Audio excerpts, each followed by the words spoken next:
It all begins in the land of Azure, and the mission is 99% complete. A winged girl gets thrown back, landing gracefully as she says the bastard still hasn't shown up. At this rate, they weren't going to win. The leader of the place, named Ember, declares that everyone there today would be annihilated. No one would survive the rage and fury of his flames. The fairy is certain it's over until a shield appears in front of her. The healer Sato, level 96, tells her to quit calling him a babysitter. The girl charges forward again, thinking she just needs to hold out until that person arrives. She is Hyena Tomi, the third most famous on the ranking, and she's there to throw a solid punch at the boss. However, the monster simply replies that her effort is futile. She unleashes her combo on the shield. Look at that, the damage is stacking just like in the game. But apparently, it didn't do any good because she's thrown far back again. At that moment, she calls out for someone who appears right behind the boss, saying she can count on him. Where did that strike even land? It hit a rather peculiar spot on the boss. Then he disappears, saying he's sure he caused considerable damage. But in just a second, the boss is already in front of them, saying their speed doesn't even compare to his,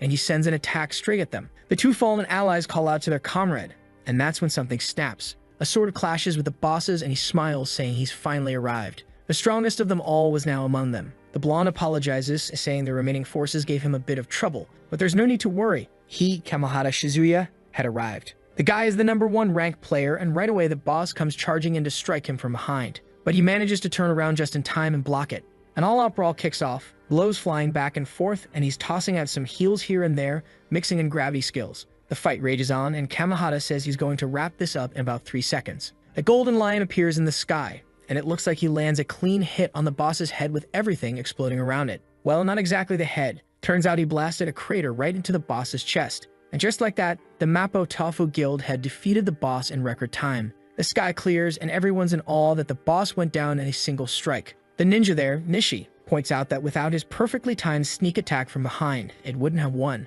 Meanwhile, the healer just watches, thinking that it's not just the items and raw power that guy has. His judgment and understanding of the game are on a completely different level. It might have looked like an easy victory, but creating an opening like that is only possible for someone who fully understands the system. No wonder he was called the King of Azure. That's when a window pops up for Kamehara. He's just completed 100 out of 100 achievements in the game. Finally, he gotten everything, and as far as he was concerned, the game was over. But suddenly, one last achievement appears: Omniscience and Omnipotence. To unlock it, he would have to be the first player across all servers to achieve everything before anyone else. Right then, another game window appears, announcing to everyone that the servers will shut down in 5 seconds. Once they log back in, there will be new maintenance. 5 seconds isn't much time to process that, but everyone seems hyped to see what this new expansion will be. Kamehara, however, is thinking about how much he'd like to see everyone again. But 5 days pass, and there's still no word from the game. The most famous game in the world, an international craze, vanished without a trace. Kamehara is furious, because he was logged out without even finding out the true reward for finishing everything. Online, everyone's upset, wishing their favorite game would return.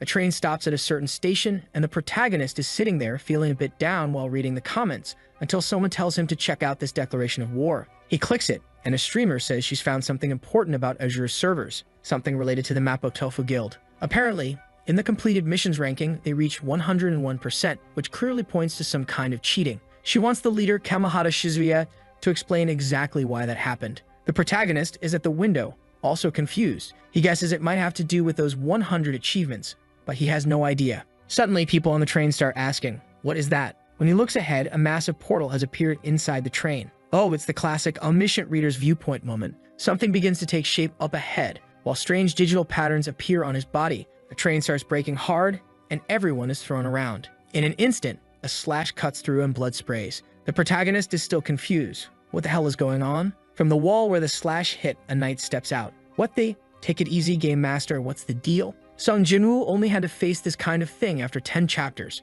And it's not just one. There's a whole squad pouring into the train. Everyone's running, but the creatures are already on them. What chance do the poor passengers have to escape? The swords are bigger than their bodies. Oh no, are they going to kill the cute girl on the train? She gets sliced right in half. And my dear little protagonist thought you were going to pull off something heroic, but no, you're just standing there wide-eyed. You better snap out of it, because while you're wondering what's going on, the creature's already coming in to strike you too. He dodges only because he's seen a technique like that before. The creature's already flipping through the air.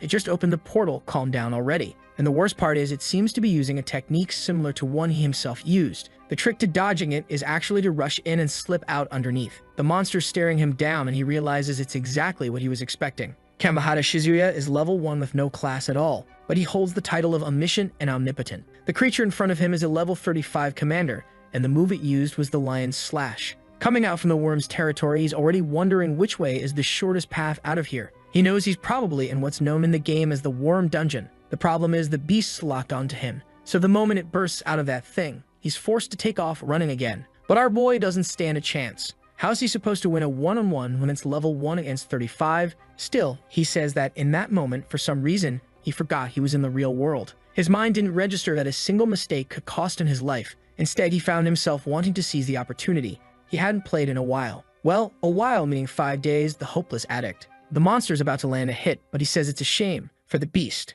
It's game over, as the worm bursts out and devours it. Apparently, he knew the exact timing for when that worm would emerge. At least, that's what it seems. He claims he gambled on it, and it paid off. Right away, he pulls out his phone, wondering about his friends. Everyone's talking about alarms going off, obviously, but his battery's down to 8%. And to make matters worse, another squad of level 30 creatures is already heading his way, so he's got to get moving fast. At least this game is generous enough to have auto-loot. Items are being picked up automatically. The drop was a level 25 sword with ridiculous stats, and he says there's no way something this strong should exist at the start of the game. A message then pops up, asking if he wants to activate Hatred Pursuit. That's a skill used to recover items that have been stolen from you. Oh, turns out he didn't activate it. The monster used it on him for stealing its sword. Even so, he equips the sword, and for a second, he thinks he's leveled up to 8. Maybe his stats were reduced, or maybe it's because of that Omnipotent title. Either way, as soon as he wields the sword, he unlocks the commander's skills. He immediately activates the Flight of Courage, which makes him run faster and keep accelerating, though it burns through mana. The problem is, his only offensive move is the Lion's Slash, which can be used 3 times in a row, but it's not enough to deal real damage. Since he can't hurt them, he decides to use it for mobility instead, leaping down the stairs. But those damn creatures are right on his tail. This game's seriously tryhard. Then he fakes a jump and hides. Looking down at the sword, he knows it's the only reason he's still alive. What's strange is that he's seen this item in the game before, but this version is way stronger. The downside is that Hatred Pursuit will soon kick in again, letting the monsters track him down once more. The entire train is now crawling with shadows like something straight out of Sun Jinwoo's world. He realizes this is insane. Not even in the game was it this hard. But then he spots a stone, the kind that represented respawn points in the game. Only now, it looks like monsters are respawning there instead, which is strange, since it should have been players. That's when it clicks. The monsters have human-like abilities, drop items, and respawn. Apparently, instead of being a game where humans hunt monsters, it's flipped around, which is terrible because that means the creatures can keep spawning infinitely. Now he's going to see what life's like for a monster, killing a player only to watch them come back hundreds of times. With that in mind, he decides he can't just stand still and die. After all, he's the one with the greatest chance here. Nobody knows this game better than he does. Even if the enemy is like an immortal player, and even if he only has 1 life, he's going to survive. Already heading down a few flights of stairs, he's searching for the Worm Dungeon. Right up ahead, he finds the path to a C-rank area, perfect for the start of the game. That's because he knows a way to push deep into that dungeon and finish it, without even having to face the boss. The problem is, if the trick he used in the game doesn't work here, he'll have no choice but to face it head-on, and his chances of winning were practically 0. But worse than facing the boss is dealing with this pack of knights already chasing him again. The game really has flipped. He's forced to run for his life, put some distance between them, and only then start farming the dungeon. The trouble is, during this escape, a swarm of worms has joined the chase. At this rate, they're going to catch him, until finally he spots a way out. Once again, he uses that Lion's Slash to leap and dive into a small opening. Inside, he finds the Tears of Furav. A single drop falls, and he gains plus 0.00 into his stats. At that moment, the Pharaoh trial begins, and the creature's power starts seeping into his body. Just like in the game, 1 drop falls every 5 seconds, and in 100 seconds, you get 1 stat point. If you stay there for 3 whole days, you can gain around 50 points. It's the kind of thing that would make sense in a game, standing still for 3 days while everyone else is leveling up. Though honestly, with monsters this strong, everyone's probably dying instead. Sure enough, people are already getting torn in half. Shizuya starts wondering what these memories are. Another memory hits, this time of the first girl who died on the train. It feels like his mental state is being debuffed by something. Yet another strange difference between the game and reality. Then a strange voice begins calling to Shizuya. His friends are smiling, until suddenly they turn into a heap of twisted corpses, telling him he's late. He wakes up with a start, realizing this is all part of Furav's trial. As the drops fall, you start getting hit with mental attacks. He needs to stay calm to farm as many stats as possible. 2 days have already passed. He just needs to hold out for 1 more. But then the blade slices across his chest. When he turns around, it's one of the soldiers, and he wonders if this is the end. There's no way an ordinary human could defeat a creature that much stronger, with player-like traits, that can revive infinitely. Maybe it's time to give up. Humanity wouldn't stand a chance against something like this. But no, he's the strongest player. Even at a low level, he's not going to lose to some early game mobs. He lets out a shout, and of course, it turns out to be a mental attack. That's when Farev recognizes him and he becomes one with the species. He relaxes, noticing his chest is perfectly fine. It was all just an illusion. It seems he's farmed all he could here, and it's time to leave. Since he's now one of their kind, in theory, the worms shouldn't attack him. But right behind him, the boss appears. The creature stares him down, but instead of attacking, it lays an egg on the ground. It's a worm essence, and for some reason he's worried it'll hatch into a loli, because lately every time there's an egg, one of those cursed little girls pops out. But this time it's not just an egg, it's something he can eat to restore health, thank goodness. As soon as he leaves the dungeon, he sees that most of the higher level creatures have moved out, leaving only level 20 knights. He's now level 25 from his time inside, and with the extra stats and the sword, he can handle them. He starts by slicing 3 or 4 of them clean in half with a lion's slash.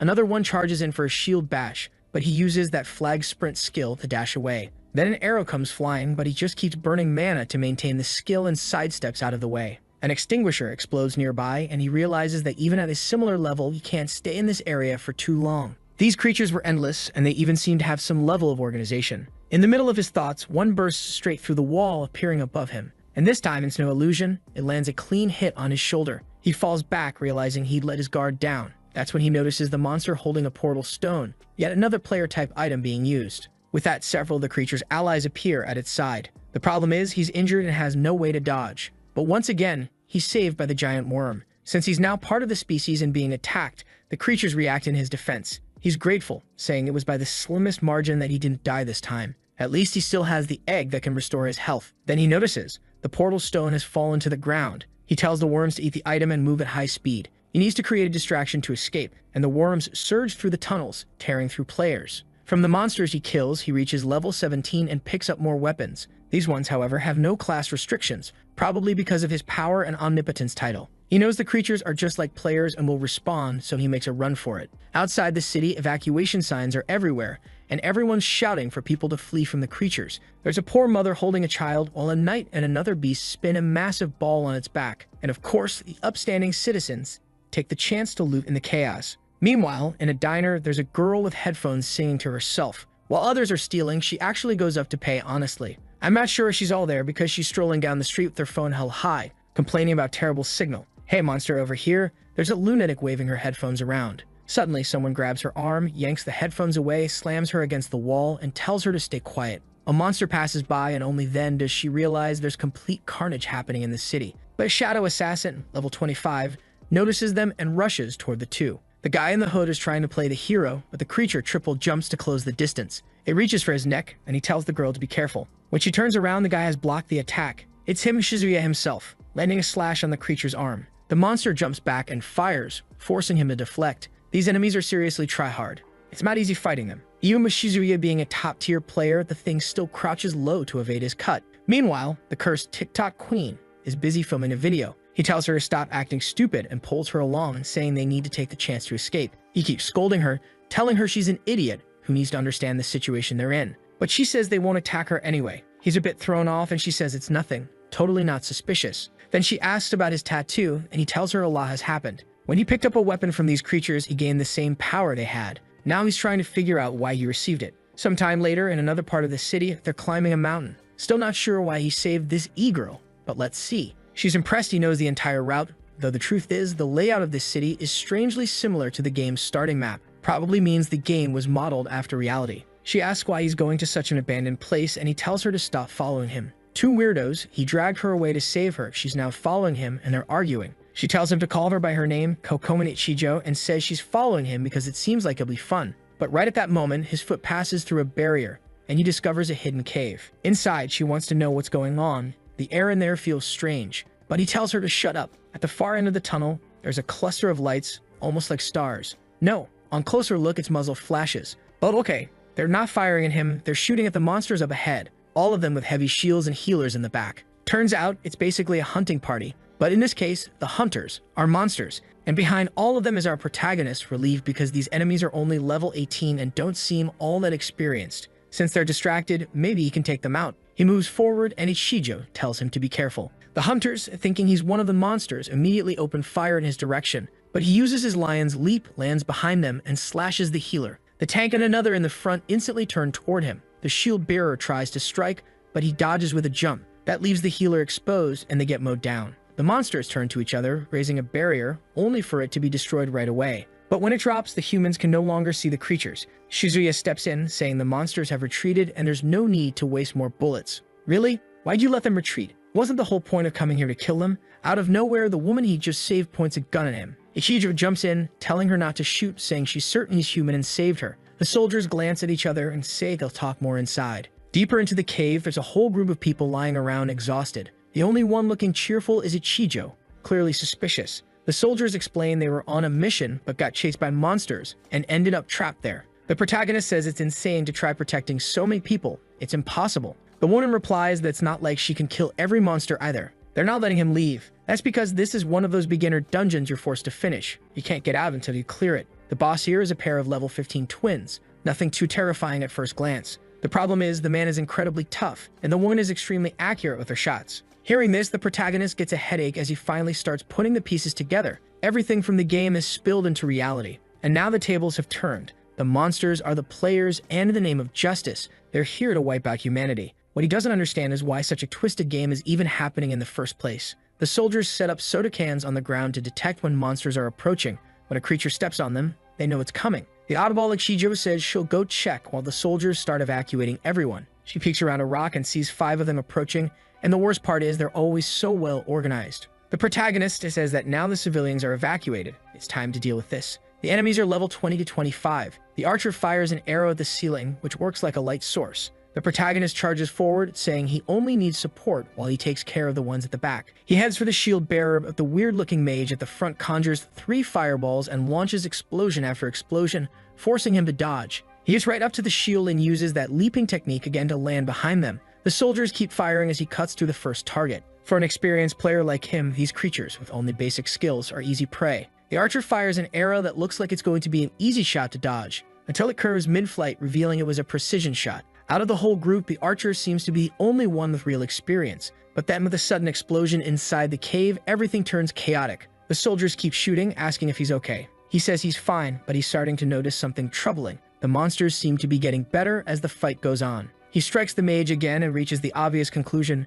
Just like players, they're evolving because they can learn. To make things worse, the mage he's trying to kill is being instantly healed by the woman in the back. Even when it's a monster, the healer's a woman. The stereotype lives on. Shizuya wants to close the gap, but their formation is solid, with the archer always protecting the healer. The only way through would be if the soldiers gave him an opening. But right in the middle of that thought, the tank slams him with a shield bash, smashing him against the wall. If the #1 player is struggling this much, the rest of the world's probably already been wiped out. Seeing his own blood, he considers sacrificing some of the soldiers as bait to distract the enemy and win. In the game, people could respawn, so he wouldn't have hesitated. But now, these are real people. Meanwhile, with the evacuees, Ichijo is handing a lollipop to a little girl, telling her to stop crying or she'll get all wrinkly and ugly. Out of nowhere, she asks where the girl's mom and dad are. The child plainly says they became monster food. Back in the fight, endless gunfire keeps pouring out, but our boy still can't reach the backline. He says he's going to try one more time, activates the flag of courage, and starts burning mana to charge forward.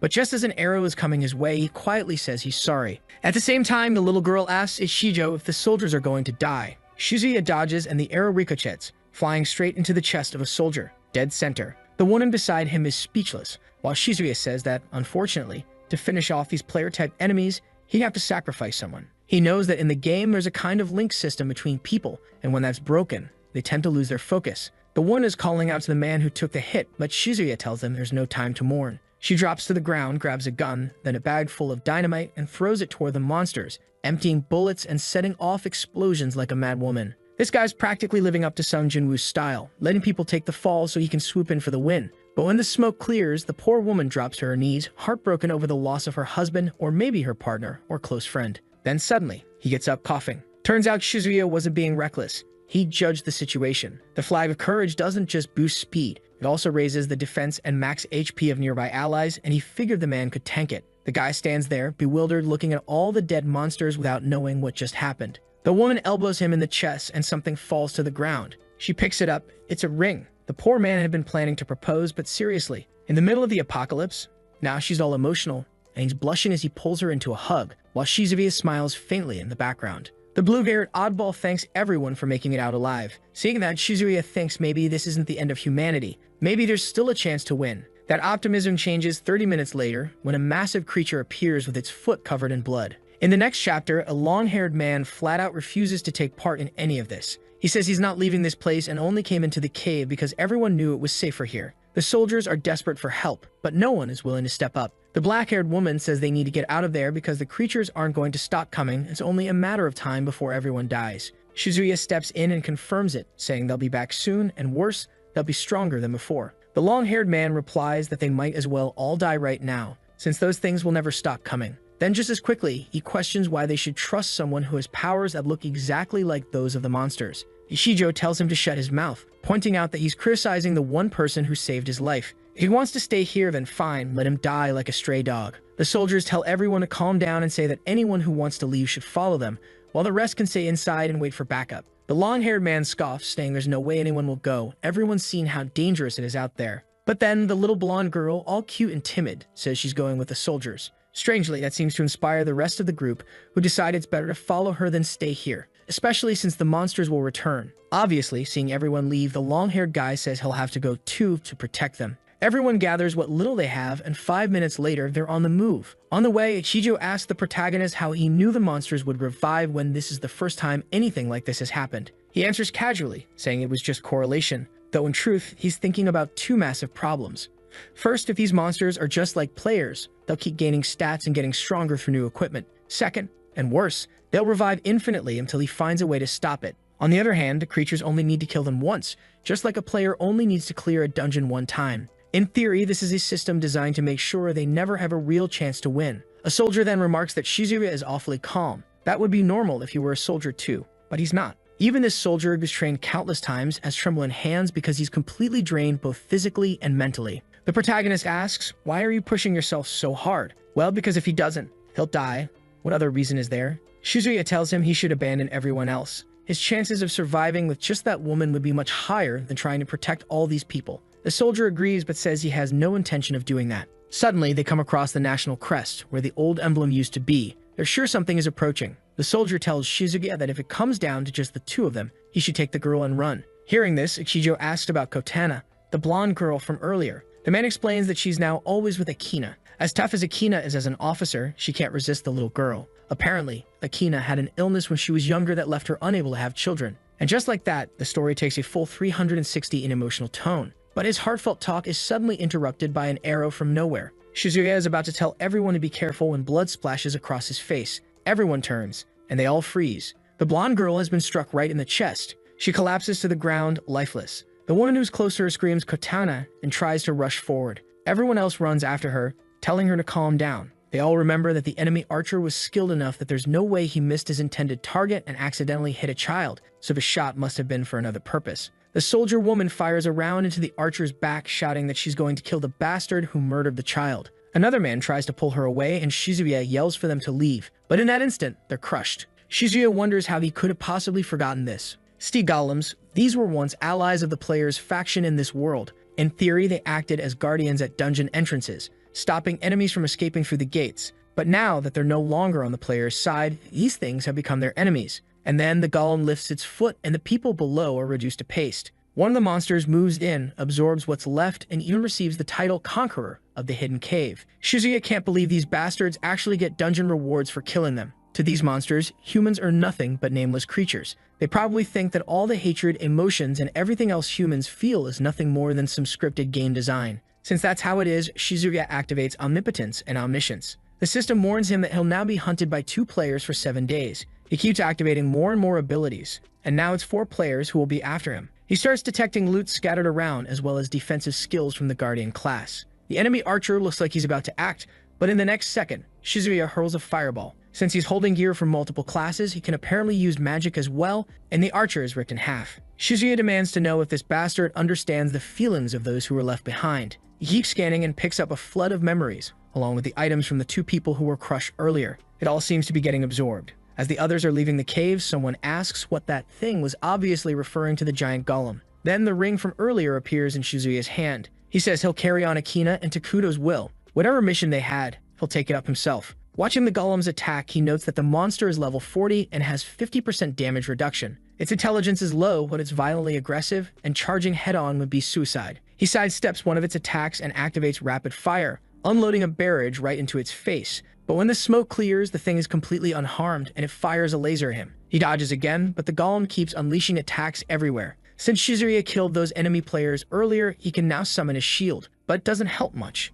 It gets shattered instantly, and he's sent flying. Ishijo shouts for him to be careful, while he wonders why the evacuation is taking so long. To make matters worse, the golem is winding up for a crushing blow, and he has no time to heal or dodge. Ishijo steps forward, yelling for everyone to get back, and then trips, falling flat. But instead of attacking, the golem suddenly stops and turns away. Shizuya can't figure out why. Normally, these monsters only protect players. Either way, he can't rest. He heals himself, saying he needs to protect the Outakus. He leaps onto the golem's hand and starts climbing its arm. Even the strongest creatures have to have a weakness. Once he reaches its back, he drives his strike into the middle of its spine. The golem swings a massive hand toward him, but he rolls, takes a step, and what is that? Light bursts from all over, and the monster goes berserk. For a moment, it looks like Shizuya blew it up, but no, it's a skill that sweeps across the entire forest from afar. Speaking of afar, there's a knight watching all of this unfold. And do we get to see what happens next? No, we're suddenly in a helicopter with someone reporting that it's been 72 hours since the shadow invasion began. A soldier steps on a creature and says it's already dead. Another covers his face, suggesting it might have been enemy self-destruction. But the girl with the massive hammer says that's impossible. No one would push those monsters this hard except for those two. The green-haired man starts to say something, but then he glances back, sensing a presence. A towering knight is approaching. The woman seems intrigued, saying it's always exciting to see an elite monster. He looks strong, definitely good entertainment. Her companion apologizes to the creature, saying that once Satsuki gets excited, it's hard to stop her. She's already leaping in with a swing of her axe just as an arrow is fired. The monster reacts instantly, and in the very next moment she's down on the ground, while its blade is pressed against her companion's neck. He's stunned. This monster is nothing like anything they've fought before. But then the creature notices something and turns its gaze toward the city. An explosion is erupting there. Satsuki shouts at it to stop underestimating her and goes for the final strike. Her friend comments that maybe the monster has found a more interesting target. Meanwhile, the protagonist opens his eyes in what looks like a baby's room. There are teddy bears, shelves, and everything's cute and cozy. He gets up, confused, and then notices his hand is entirely metal. He wonders if Omnipotence somehow rebuilt his body using one of the golem's abilities. Checking his status window, he sees he really did acquire the golem's skills. One of them allows him to enter a revenge state when something nearby dies, granting him more power. He decides to get up immediately. After all, the most important thing is figuring out how he ended up here. Suddenly, the smell of food drifts in along with a horribly off-key singing voice. So bad he wants to cover his ears. And the only thing this strange girl seems to know how to cook is eggs. She tells him to wait a second. Breakfast will be ready soon. He can't understand why she's living like it's a peaceful life. All it takes is opening the window to see everything outside being destroyed. From the look of it, she's probably a player from the monster's world. After all, when she fell in front of him earlier, she had that green ally marker over her head. She finishes making toast and he says it's delicious, but he won't eat it. She laughs and tells him to stop lying. She knows it tastes awful, even she didn't like it. Luckily, she's stocked up on enough cup noodles to last a week. He asks how he got here, and she says it's obvious. When he passed out, she had to get a cart, drag him up the stairs, and bring him home. Finally, Shizuya states the obvious. He feels there's something off about her. He can't sense even a grain of anxiety from her body. It's almost as if she's not even slightly concerned about being killed. She admits as much, saying she's already tried. But for some reason, the monsters just don't attack her. Everything around was destroyed, everyone dead and being absorbed, yet she seemed invisible to them. She even threw a rock to get one's attention, but it ignored her completely. He guesses it might be some kind of special power,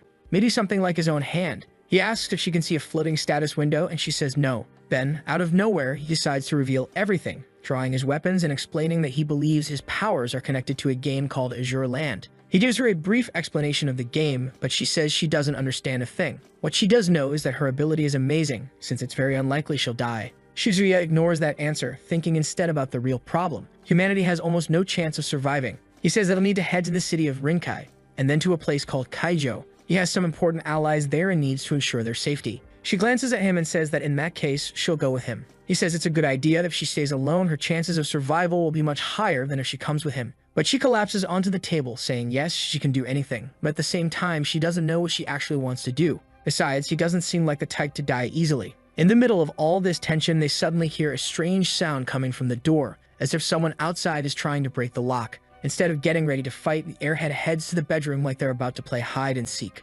Shizuya takes the milk inside, wraps a bandage around his arm, and goes to open the door, only to find 3 people standing there. He asks who they are. The guy in the cap apologizes, saying he didn't know anyone was inside. Shizuya tells him it's fine. He understands they're probably just trying to survive, but it's obvious the guy is hiding a small weapon behind his back. Then the blonde one steps forward, saying they've been running from monsters and finally found someone. They need help, it's raining outside, and there are creatures everywhere. Shizuya, keeping a confident tone, tells them not to hesitate and to make themselves at home. They ask if they can come in, and he says he'll get them some drinks. From the bedroom, Ichijo hears one of them saying they're going to the bathroom. As soon as Shizuya serves the drinks, the blonde comments on his arm. Shizuya explains that he fell while running from the monsters, and that he's in rough shape, especially in a world like this. The guy in the cap remarks that it must be tough living alone, especially with so many supplies. Shizuya says he's a prepared guy. He never thought buying so much instant ramen would pay off like this. Then he asks what their plan is in this crazy world. The man in the cap says they're looking for a safe place full of supplies, exactly like Shizuya's home. Shizuya replies that unfortunately, 4 people in that small room would be way too cramped. The man agrees and then says that 1 fewer person would make it perfect. That's when he realizes he's made a mistake. Shizuya's arm transforms and the piece of steel in front of him is ripped apart like paper. Another one of them tries to pull a gun, but Ichijo delivers a swift kick. One more tries to come at Shizuya from behind, but gets a blade to the neck, leaving them gasping for air. The blonde bastard even has the nerve to ask if Shizuya let them in just to set up an ambush. Shizuya simply says they were unlucky, that he's a monster now. He crushes the man's drill weapon and tells him that, unfortunately, they'll have to pay the price for coming in here. But then, someone orders him to stop. When he looks back, it's obvious. The threat is meaningless. Now there's a knife at Ichijo's neck, and the other attacker warns that if he moves, she dies. Shizuya realizes he was foolish to think she'd be safe just because monsters don't attack her. That made him forget about the most dangerous creature when the world collapses. The monster gnome is a human. As he stands there radiating killing intent, the woman holding Ichijo was trembling. They'd heard noises here and thought they'd find something valuable,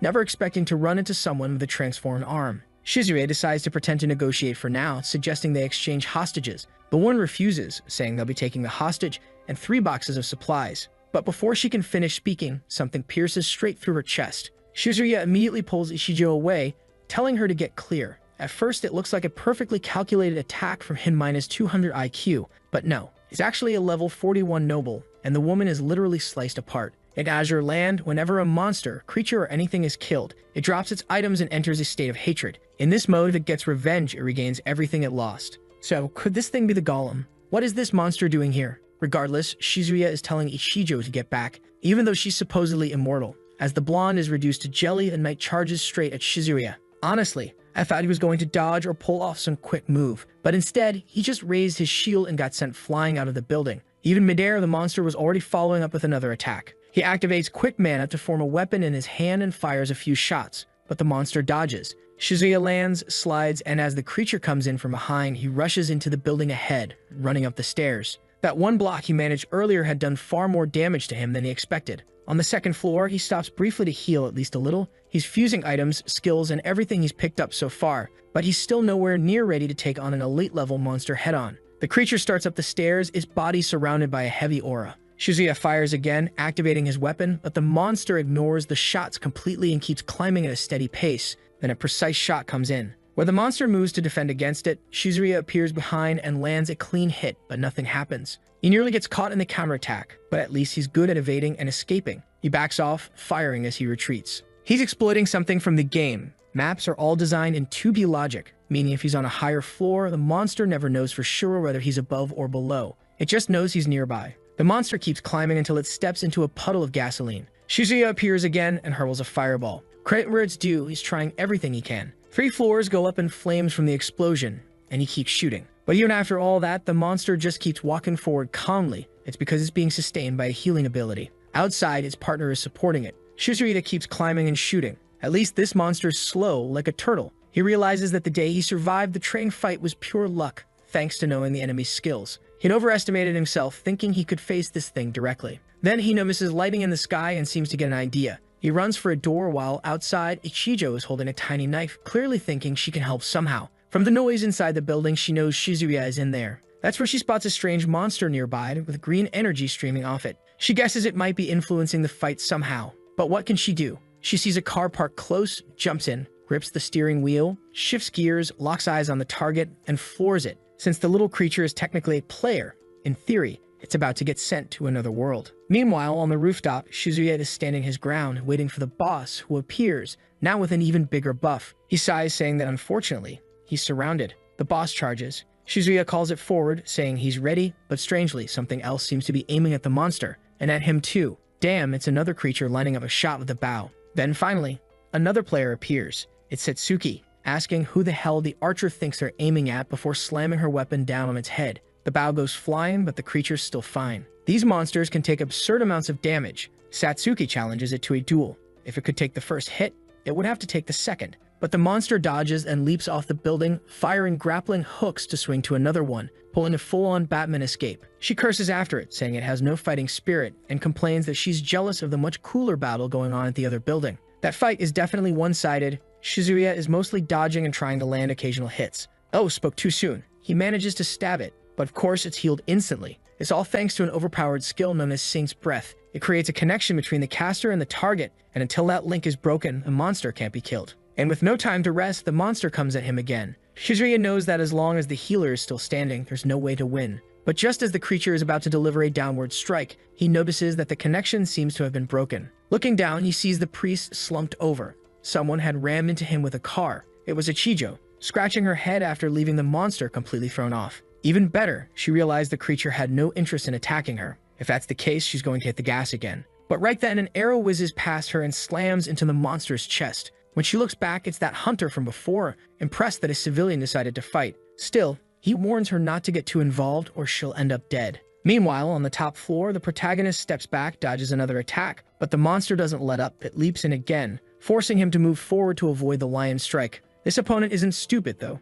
He tries the same maneuver he used earlier, only to take a crushing stomp to the spine, stumbling hard. He almost falls off the roof entirely. Even though he's already realized how fast these things adapt, it still shocks him. Unlike in a game where nothing changes, the longer humanity takes to finish these enemies, the harder they'll be to defeat. Here comes the monster for another attack, but Shizuya says he knows there's a chance to win. Right then, lightning finally strikes the top of the building, hitting the creature dead on and leaving it smoking. The noble is paralyzed and on the verge of death. Its sword drops to the ground as it collapses face first onto the asphalt. Shizuya remarks that it's a shame the creature doesn't understand how stages work. This time it lost because of the world's rules it didn't know about. Did he use some secret technique or a special game ability? No, it was pure science. The metal, at the highest point in the city, had attracted the lightning. He walks up and admits this wasn't some genius plan. He just got lucky the enemy was made of metal, that the building was the tallest around, and that it happened to be raining. But the life of a player is like that. You take the risks and grab the rewards. A sword through the ribs finishes it. The level 41 noble is dead, and unlike the others, its body strangely doesn't vanish. The scene cuts to someone asking if that's not enough already. Cracks begin to form nearby, and she tells whoever's hiding to come out if they're so eager to kill humans. The wall explodes. It's Satsuki, hunting down her target, yelling that he should stop running. But right then, an arrow comes straight for her face, and she barely dodges. She yells at him to stop with the traps. The archer is already retreating, setting up his next move. Then she gets a call from the green-haired man. He says the creature he was with is strangely retreating, as if it receives some kind of order. On top of that, he's just been ordered by their leader to regroup everyone. He wanted to kill that creature, but orders are absolute. Ichijo notices these people are using some kind of special power, but it seems very different from what Shizuya uses. And from the way they're talking, it sounds like they have a team or an organization of some sort. Still, what's more important right now is finding out how the protagonist is doing. She heads toward the building entrance, while a strange red bird watches her. The next chapter opens with an update. It's been 102 hours since the shadow invasion began. Helicopters approach on a rescue mission, but they've already been told they won't be able to save everyone there. One of the soldiers spots movement on top of a building and moves closer. When they land, there he is, our boy and his exhausted companion. Ishijo steps in full of energy, but the soldier remarks that they're not the man and woman he thought they'd be. The protagonist says he knows the guy is looking for someone named Okamoto Takuto and Kumoto Akina. I skim ahead trying to figure out what that's about, but I guess it's going to be revealed later. He explains that those two had gone to rescue some refugees and fought alongside him. He got that information through a radio message. The pilot nods, saying that since yesterday there hasn't been a single piece of good news. They need to drop the two off somewhere safe soon, since there's a mission nearby they have to handle. Shizuya asks what mission, and the man says it's not classified so he can tell him. As Shizuya probably suspects, the city of Kaijo is on the front lines in the war against the shadows. Shizuya finds it odd that this guy is calling the monsters shadows, which is exactly the name they have in his system. Maybe someone else has access to the same kind of information. Immediately, he asks the man to take him to Kaijo as well. The guy warns him it's extremely dangerous, but Shizuya gives him a sharp look and says he can help. The man agrees but wants to know what Shizuya plans to do there. Shizuya explains that he has important friends in the city he needs to rescue, and besides, he can handle himself. The man accepts, deal made. Later, Ichijo asks if those friends are really so important that he's willing to risk his life at the front lines. There must be a girl involved. He admits there is. She lives in Kaijo, and the rest of his friends have probably gone there too. Ichijo says she's jealous. She wishes she had as many friends as he does. Then she says she's feeling sleepy and asks to borrow his shoulder for a nap. The moment he closes his eyes to relax, he suddenly wakes with a jolt. The pilot warns they're approaching their destination, but they're under enemy fire. Shizuya looks out the window and sees missiles pounding the city from all directions, though strangely, no monsters in sight. On the ground, a squad of soldiers and tanks is firing when, out of nowhere, a magic circle appears beneath them and they're impaled from below. Shizuya spots monsters, acting exactly like players, positioned on a rooftop. Missiles are launched, the building explodes, and the target elimination is confirmed. But then a massive dragon straight out of Yahello attacks their helicopter, causing an explosion. A scene cuts to a giant hand over a chessboard, moving a piece to capture another, then shifting a rook. At the same time in the city, a titan-sized giant is charging forward, roaring and smashing everything in its path. Watching it all, Shizuya says there's another reason he came here, something he hasn't told anyone. In Asura, this city was where the first fortress players had to take down was located. The main battle would happen at the Great Tower. The helicopters are being torn apart, but one soldier shouts for them not to underestimate humans. They have heavy weaponry. He's firing but missing every shot, complaining that the targeting radar isn't working. Shizuya tells him the enemy must have some kind of barrier. They'll have to aim manually. Unfortunately, while human weapons are powerful, they all rely on technology, so any interference renders them useless. He calls out to Ichijo, saying there's no time to explain, and tells her to whistle. I'm not sure if that's the exact translation or if the text was off, but as soon as she says she understands, she's pushed right out of the helicopter. Shizuya looks to the side and sees the dragon lunging in for a bite. He pulls out his knife and charges straight into its mouth. Somehow, he turns back to the terrified pilot and yells at him to get out of there. Then he activates the Flag of Courage skill again,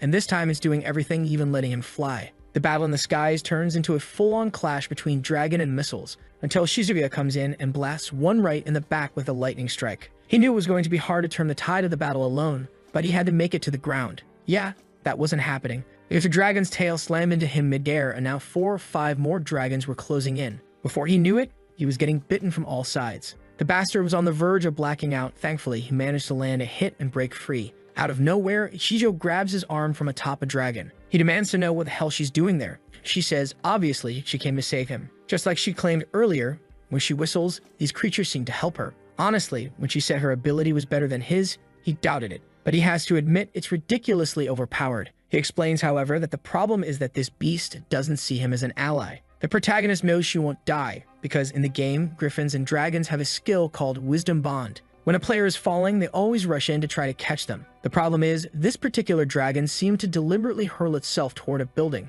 probably to take Shizuya down with it. He draws his sword immediately, ready to deal with it, but Ichijo tells him to wait. She speaks to the dragon, telling it not to be afraid. The person on its back had saved her life, and he wouldn't harm them. Watching this, Shizuya recalls that in the game, monsters were nothing more than sources of XP and loot. No one would think to interact with them, but there were a few irregular players like Ichijo. In fact, if he really thought about it, she was probably even rarer than he was. Finally, the dragon flies over a lake, flips onto its back, and both of them drop into the water. They give it a quick thanks before it flies off into the distance. The two idiots, soaked to the bone, get out of the water and immediately build a campfire right in the middle of the street. Why not in a building? Maybe they have a death wish. Ichijo asks what they're going to do next. Shizuya explains that the shadows have advanced too far. Koto District is already completely occupied. She asks where his friends are, and when he stands up, she instantly realizes they must be in that district and tells him not to go. It's suicide. He replies that it's precisely because it's dangerous that he can't abandon his friends. When she says he never listens, he tells her she's not coming with him this time.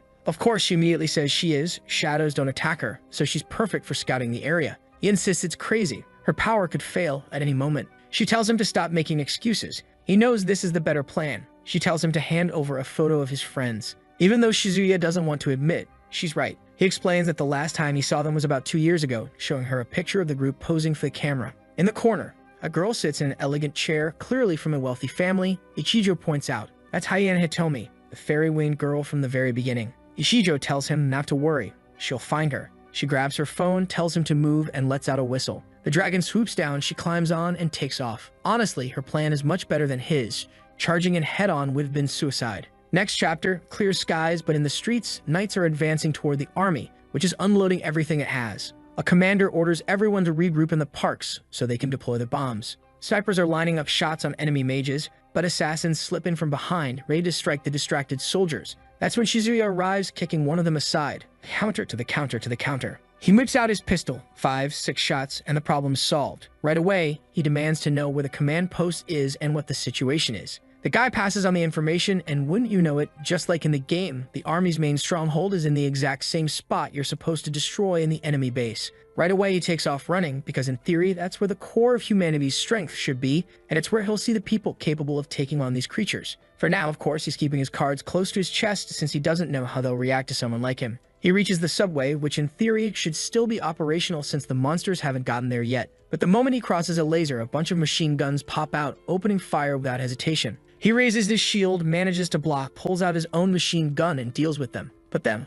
a whole squad of soldiers shows up. Our boy tells them to take it easy. He's just an ordinary human. The soldier explains, though, that this is a special alarm that only triggers for creatures, so what's the deal with his arm? The protagonist is confused. How do they already have a way to identify the shadows? This whole mess only started a few days ago. But with so many guns pointed at him, he simply says it's a long story and assures them he's human. Naturally, the soldiers aren't buying it. Then he hears something strange, and when he looks back, cavalry is charging in. The soldiers take the chance to shoot at him, hitting the knights coming in as a bonus, while he slips away, spotting that sneaky figure running off. Looks like that one is planning to use the subway for some reason. Right at that moment, a train is passing through. He jumps down, lands on top, and rides it along the track. On the army's alarm display, an absurd number of creatures is approaching. And the worst part? For some reason, those bastards are waiting for him at the next station, already aiming laser weapons his way. Once again, he has to pull up his shield to tank the shots. Now it's not just the monsters attacking him, the humans are too. Life isn't exactly easy for the guy. He hides behind a pillar, thinking it's going to be tough to get out of this without hurting someone. Then suddenly, someone claps their hands and orders a ceasefire. All the soldiers immediately obey, and the protagonist stays on guard. A man walks down saying he's checked into it, and it was clearly just a malfunction in the alarm system. He's certain this person isn't a shadow, but an ally. When the protagonist sees this man, he wonders, could it be him? Who him is, we don't know yet, but it is. The next chapter opens saying it's been 144 hours since the shadow invasion began. At this moment, we're at the front lines in Reizi's station. The blonde guy from earlier asks if the boy was planning to massacre everyone if he hadn't shown up. He replies that he's only here seeking cooperation. The blonde says he knows, and that he's interested in the boy, since they seriously tried to kill him and couldn't. But you should also understand that in times of war, just showing sincerity isn't enough to convince anyone. Right then, an older man walks in and asks William if something's happened, and if the person next to him is another one of their comrades. William says that calling him another one is an exaggeration. They're not causing any trouble, and besides, he's never even heard of this guy before today. He only arrived a few hours ago, and they're still getting to know each other. The old man asks if the protagonist is a tanker, and William comments on how funny it is to see him getting used to gaming terms.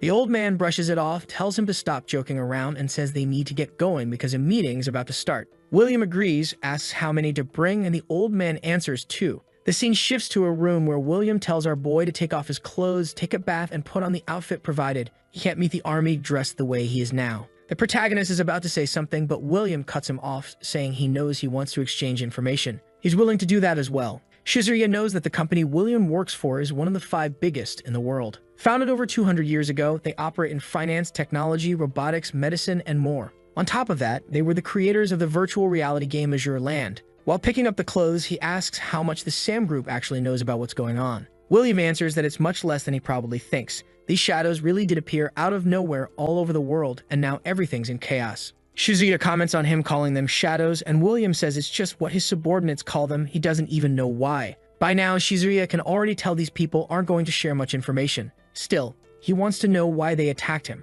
Was it because he was recognized as a shadow? William says yes, and Shizuya finds that suspicious. It's only been a week since this all started, and yet they already have a system to identify everything like that. William says the boy isn't as well informed as he thinks. The real game began 5 days ago, but the beta tests started over 2 weeks earlier. From specific points on the map, this phenomenon started happening, and every major organization in the world began sharing information. Shizuya finds it strange. How is that possible? And how did no one from the public find out? William explains that they controlled all the information as much as possible. If people found out everything, it would cause an even bigger chaos. That only makes Shizuya more confused. First, it seems the military doesn't trust William. Second, William isn't sharing much information. Third, it looks like he already knew about the shadows and is hiding something. Shizuya says he could have prevented chaos and death by telling people earlier. William agrees and says there's not much to add. They only discovered this recently as well. There were only 2 weeks between the first appearance and the start of the full-scale attack. They thought they had more time. The protagonist then opens the door and asks if they're really going to register him as an alt keeper.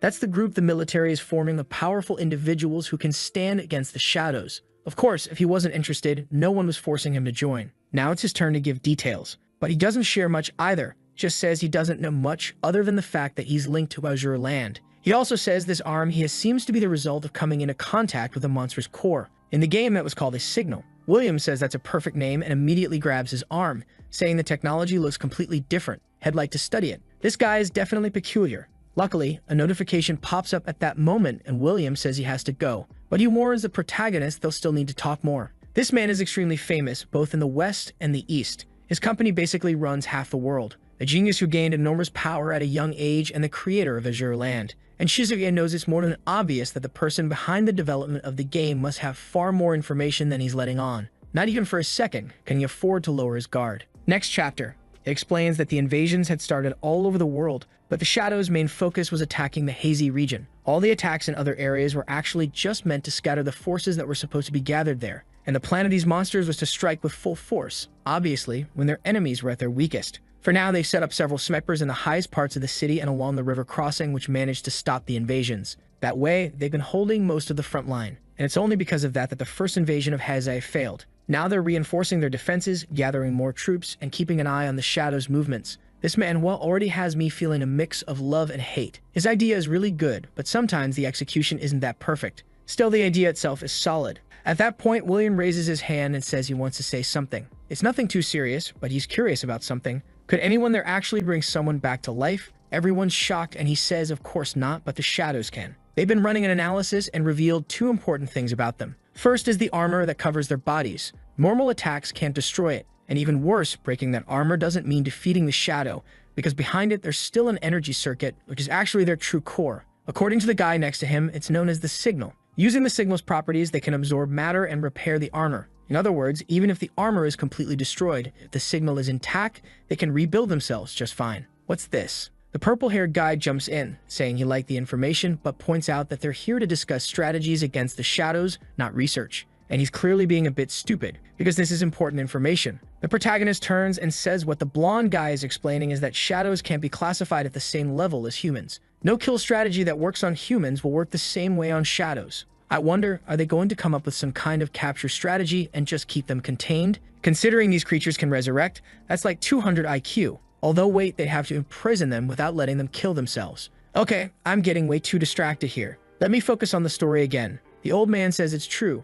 Even if they outnumber them 1,000 to 1, if the creatures can resurrect, they'll eventually lose. The blonde guy says they need to take advantage of their speed and the fact they still have plenty of soldiers. The longer this drags on, the worse it'll get. They'll keep losing numbers while the monsters keep gaining the upper hand. Watching all this, the protagonist thinks that if what the blonde is saying makes sense, then it really is what needs to be done. But he also has the feeling there's another motive behind all this. At the very least, looking at the strategy, he realizes the creature's plan is exactly the same as the one they used to invade the tower in the game. An important detail, though, is that in the game, to actually finish the dungeon, of course, you have to kill the boss. And back then, he was the first person to defeat it in record time. If that's the case, then the next move of the Shadows, at that moment, he seems to think of something. Meanwhile, William says that now they need to take the initiative and eliminate the Shadows' respawn points to drive them off the land. But he's wearing that sly little smile. The protagonist then points toward a building and asks what that place is. The purple-haired army girl says it's the headquarters of a company called Ritsen. What about it?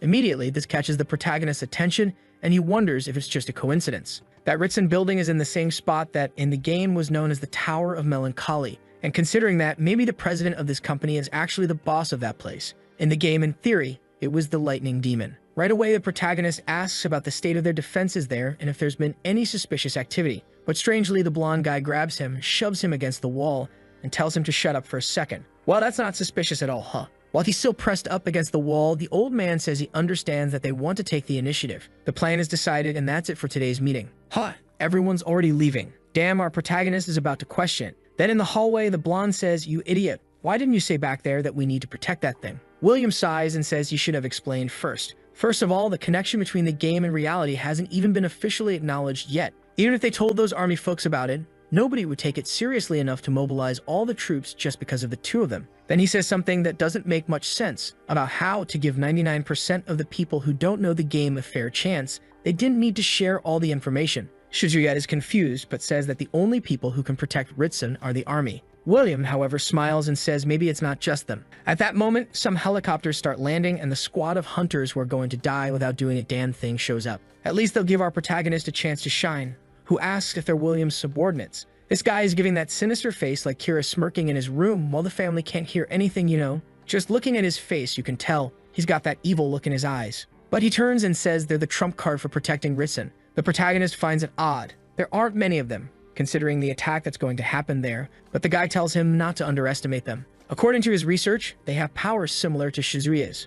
No way. The guy's got the cheat, was the top player in the game, and has been farming since day one. Still, he thinks maybe these guys also have the power of the signal. William calls them over, saying he's going to introduce them to the others. Downstairs, he introduces Shizuka and says he's also one of the people who carries the oath, probably the name of the power. Our boy sees the group arriving, and the only thing he can notice is that the girl on the left has her underwear showing. The male mind is powerful. It notices details instantly. William asks about the mission status, and the guy with the bever in his mouth says it went fine, but they ran into a few issues. William tells him to explain, and he says it's nothing serious. It's just that Captain Hashida let his guard down, and they were spotted much earlier than they should have been. Even so, there were no casualties. The red-haired guy, Hashida, tells him to stop ratting him out to the boss. Now that I look closely, the guy's got a big emblem on his back and says it's up to the boss to decide whether that was wrong or not. William just yells for everyone to shut up. He praises their good work and tells them all to go inside and rest. On top of that, he warns Hashida that they got plenty of people who can replace him as vice captain. He waves goodbye and says they'll talk again in an hour,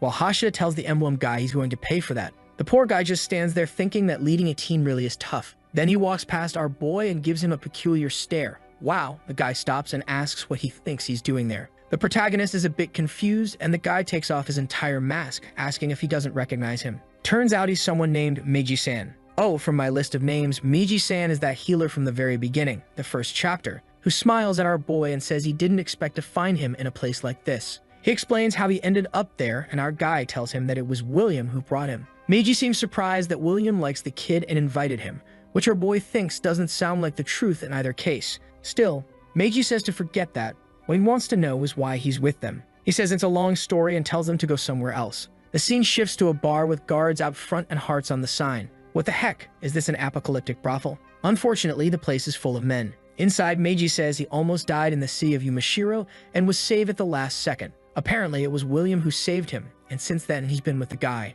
Shizuya says it's good to know, but adds that he didn't seem to be living a very good life. Meiji laughs and says there's just too much chaos going on. He takes a sip of his beer and says that back in the day, Hashia was the main captain, but he ended up killing countless allies, nothing suspicious at all. And so, yeah, he got demoted to vice captain. Our boy is just digging for information now, already wanting to know how people have been awakening their abilities. That's when the guy reveals that apparently no one has awakened naturally. What's actually happening is that the SEAM group has been transplanting shadow technology and circuits into people's bodies. But compared to how it was in the game, it's like having a character with almost no mana. That's because the supply is limited, and to recover energy, you have to come here to the SEAM base. Shizuya comments that it makes sense for him to be here then. Suddenly, Hashida interrupts, wanting to know what kind of chat they're having with someone who's not even part of the team. Meiji tells him to calm down, explaining that it was William himself who invited the kid. But Hashida suddenly starts losing it, saying he's betraying the boss. And betraying him how? By talking to him behind his back, and now he's going to tell him everything. He gets right in our guy's face, warning him not to even think about stealing his vice captain position. Right then, Meiji smacks his own head and asks if the idiot is going to go against the boss's orders again. Meanwhile, someone walks into the bar, and that lovely woman we noticed earlier is standing at the entrance, just watching. He asks her where everyone is, and she points to the side, where the whole scene is going down. Hashida is calling Meiji nothing but a filthy healer, saying he should be the leader since he's an amazing DPS mage. Suddenly, he pulls free from their grip and casts a fireball upward, saying he's going to show the power of the divine relic. Meiji is already moving to grab the big emblem guy, while our protagonist wonders how a lunatic like this has managed to survive this long. William steps in, telling everyone to cut it out, and Hashida cancels the fireball. William immediately asks if he has any idea what he's doing. Using abilities inside a military base is grounds for exile and expulsion. But the strange Hashida insists that the kid William brought is just wandering around here and spying inside the bar. William simply says he won't repeat himself, the boy is his friend. He tells him to never doubt the kid again, and the fool starts trembling. Still, I don't trust that sneaky blonde for even a second. Hashida apologizes to the boy and Meiji says it's a good thing the protagonist didn't have time to punch the guy. Shizuya, however, asks if Meiji doesn't find it strange. He's never met that guy before, so why was he so hostile? Meiji just says it's normal human behavior, someone who lacks confidence, shaken by losing the authority he once had. But he adds that the next mission is coming up soon, and they can't have that guy messing up the team. William, however, asks them to be patient. The guy is new and hot-headed, but all he needs is a bit more help. He's a valuable ally, so they can't just toss him aside. Our boy reluctantly agrees, and William puts a hand on his shoulder, telling him to get ready too, since they'll need him for the next mission. Meiji celebrates, saying having the protagonist by his side will make him much more at ease. The protagonist then asks what the next mission is, and Meiji explains that they're going to protect a certain Ritsun executive. He also mentions that he knows this company's headquarters is located exactly where the Tower of Melancholy was in the game. In theory, if they succeed, they'll be able to suppress a large part of the shadows, but just like in the game, there's bound to be an ambush. On top of that, this time it looks like even the boss himself will join the attack. The army folks are saying that everyone's getting ready, and the girl with glasses comments that it's strange. William seems to be gathering everyone who has abilities. The old man is sure they're trying to pull off some kind of trick behind the scenes. He asks what the plan is, and she explains that the commander said they're only to use their powers as a preventive measure. They're not supposed to go in attacking, just to drive the monsters away. On top of that, he also asked them to keep an eye on the Sham group's movements. So basically, humanity is split between the army and Blondie's group. And then there's our boy, who isn't really on board with either side. Walking through a destroyed part of the city, they know this is Shadow territory now, so they could be attacked at any moment. They make their way through the subway, trying not to be detected while William leads the way. That weirdo Hashida is still trying to figure out what the protagonist is doing there. Is he in love or something? Hey, look over to the left. Fall in love with her instead and stop bothering our guy. The thick-thighed ninja says the kid seems to be friends with the captain, so it's best not to mess with him too much. Hashida says that if he weren't friends with the captain, he'd have already beaten the kid up. Then the butler-looking guy next to William asks if he should punch Hashida in the face, to which William replies, not for now. They have more important things to deal with. The protagonist notices Meiji's expression change and asks what happened. Meiji says it's nothing, but yeah, that was suspicious. A little later, they stop and William says they've already arrived at the Ritsun building. From here on out, the battle against the shadows begins. Everyone is to prepare for combat, but not forget that the goal is escort, not taking out the target. He asked our boy if he can count on him to watch his back, and he says yes. Meiji will be with him and assures everyone that the two of them are enough. The group moves out, and the protagonist knows that with all his gear and attributes, he's the equivalent of a level 40 player. For now, to avoid problems and questions, he's going to hold back on using the signal so he doesn't raise suspicion. But the shadow team is on their way. They seem to sense a presence, and they spot Meiji near the subway entrance. Right away, he tells everyone to get ready. They're coming. It's literally like they're NPCs standing guard over the subway while the enemies are invading. Meiji bolts being chased and hides next to our boy, calling for cover from Hashida and telling everyone to cross the perimeter. The spiky-haired guy is now face-to-face with the knight. He leaps and tells him to die, striking, but the creature blocks. The guy keeps up the pressure, unleashing a combo that forces the monster to only defend. Even Meiji is impressed, saying that this guy with a sword in hand is like a completely different person. Then he drives his blade into the shadow and says it's over. This one's done. Right away, the thick-thighed ninja comes in and lands 2 more sword strikes to the neck. The first target has been eliminated. The protagonist is praising Meiji's coordination skills, when all Meiji really did was hide and say, attack. But humbly, Meiji says he learned everything from watching our boy serve as captain for so long, and that he's still just a beginner. Our boy insists, no, you're amazing, thank you. A little bromance moment while the rest are fighting. Come on, protagonist, give them a hand. At least they know that if an elite creature shows up, their chances won't be great. And of course, one's going to show up. There's a guy swinging a mace already behind the ninja. Don't kill her. So many other people you could attack. Thankfully, she and another teammate dodge. Oh no, spoke too soon. A huge shielded enemy is coming up from behind. But the guy with the dreads charges in and smashes him into the wall. The strong ones have arrived. Alright then, the protagonist still hasn't done anything. When they're about to move forward, someone in the sky starts casting a spell. Meiji instantly realizes it's one of the reinforcements from the noble class. Everyone's trying to run, but the guy has already summoned some kind of dinosaur meteor. Hashida might be annoying as hell, but at least he's brave. He casts a fireball too, intending to make them collide, and throws it. Meiji is sure he's going to get himself killed doing that. Unfortunately, the other guy's fireball was much bigger than his, and he was about to take it straight to the face. It's a tragedy, but our Chad is going to save this idiot. He steps in to tank the hit, delivers a slash, and splits the massive rock. Meiji asks if he's alright, but of course the guy tells him to shut up. Still, he's practically sitting there all cozy while our boy tells them to fall back. He'll handle this. A noble at that level, he can deal with it easily. So he activates that banner again. That's basically the only thing he uses, and fires off his zigzag skill. slicing right through the creature, which falls in two. Up above, in one of the rooms, someone asks about Hashida's condition. Meiji is using a healing spell and about to say something when suddenly, here comes a wrecking ball. The guy takes it square in the chest, but he's like a Marvel hero, runs off, heals himself, throws his body in front of them, and tanks the hit for both. The problem is, obviously, a massive monster with a chainsaw has shown up. The thing's about as tall as the building. Amid all the debris, everyone's hiding. Oh, this is one of those sea golems, the same type our boy killed before that exploded. But Meiji points out that a sea golem wouldn't attack like this on its own. It's probably a tool or weapon controlled by someone else. The protagonist agrees, saying it's probably a special type of noble called a disturber. That's one of the production classes from the game. They don't have combat skills, but they can create giant golems, and that's how they fight. The problem is, these things are rare, especially one this strong as expected of an elite level shadow. William gets the picture. A stronger shadow unit is attacking this place, and right then, another wrecking ball comes flying at everyone, followed by a chainsaw swipe that forces them all to duck. Shizuya says they'll have to retreat because the terrain here is terrible for them. He activates a defensive stance, raises his shield, and actually tanks the chainsaw hit right in the chest. Meiji warns that he won't be able to hold on for long and tells everyone to use the chance to escape. Seeing everyone leave, our boy knows it's time to go all out. The chainsaw comes in for another hit, but this time he just slides down to the floor below. The monster is spinning those wrecking balls all over the place, but then our boy fires an arrow that nearly clips its ear. The creature doesn't seem to care much, keeps swinging the wrecking balls and dragging the chainsaw across the building. Our boy summons a small shield and uses it like a board. Down below, the rest of the group is just standing around like idiots, saying they should probably run now. But he says there's no way this thing is going to let them leave. The only choice is to take it down here and now. He calls out to Meiji for support, saying he's going to need his help. At least William orders the others to assist as well. And of course, that bastard Hashida is mad, saying the kid shouldn't be giving support orders.